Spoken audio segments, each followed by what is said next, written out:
Hello, Jessica Frost-Ballas here, and welcome back to my YouTube channel.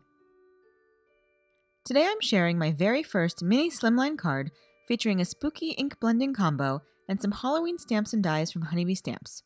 So let's get started. First, I trim a piece of Strathmore Bristol Smooth cardstock to 3.5 by 6.5 inches, which gives me a 1/4 inch border that I can eventually trim off for a smooth blended finish.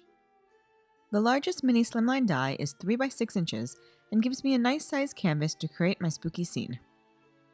I'm using the Boo Buzzword die cut from black glitter cardstock as the focal point of my card, so I figure out the approximate placement so I can focus my ink blending around that.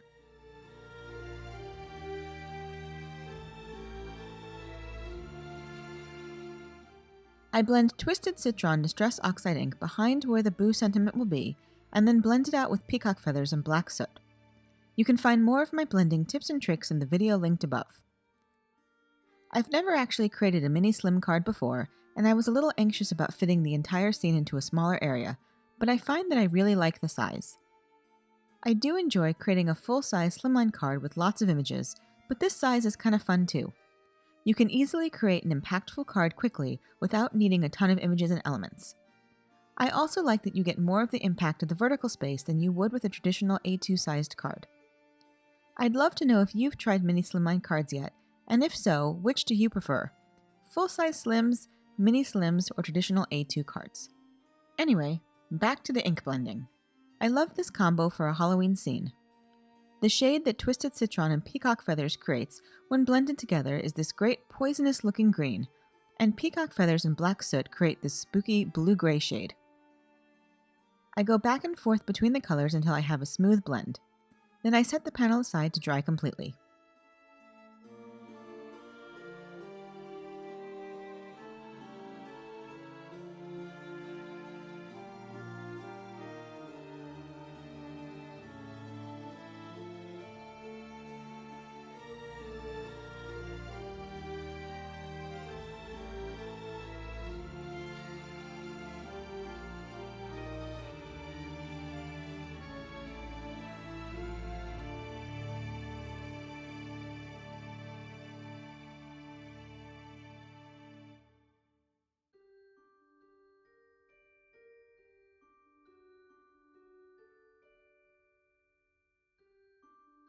Next, I stamp the little ghost from Trick or Treat onto vellum with embossing ink and heat emboss him with black embossing powder before die cutting him with the coordinating die.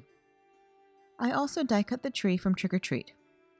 Then I tear a piece of black cardstock to create a rough-edged ground for my scene. Originally, I was just going to use the die cut tree for the scene, but I changed my mind and decided I wanted to add the stamped lines for some more interest. I placed the negative from the die in my MISTI, line up the stamp on top, and then place my die cut in the MISTI for easy stamping. I stamp it with embossing ink and heat emboss it with black embossing powder.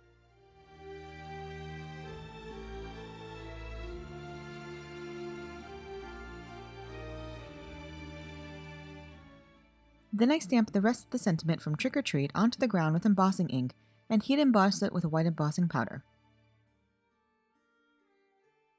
Once my blended panel is totally dry, I splatter it with water, white gouache, and a little black gouache.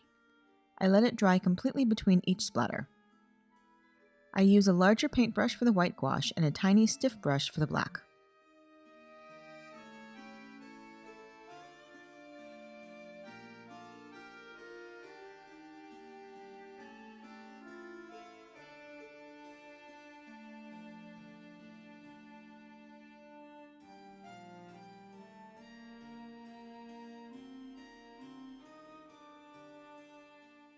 Now it's time to create my scene.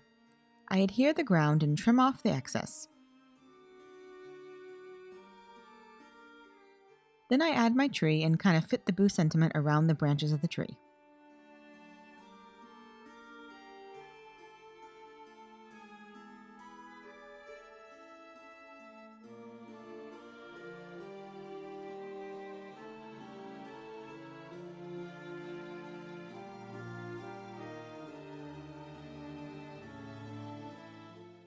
I use vellum adhesive to adhere the ghost so you don't see any adhesive showing. Finally, I adhere the panel to a card base for my very first mini Slimline card. And that's it. You can find more information on the products I used in the YouTube description below or over on my blog. If you liked this video, please give it a thumbs up, and I'd love for you to subscribe to my channel. If you do subscribe, make sure you click the bell so you're notified the next time I post. Here are a few more videos you might be interested in, and until next time, have an amazing day and happy crafting. Bye!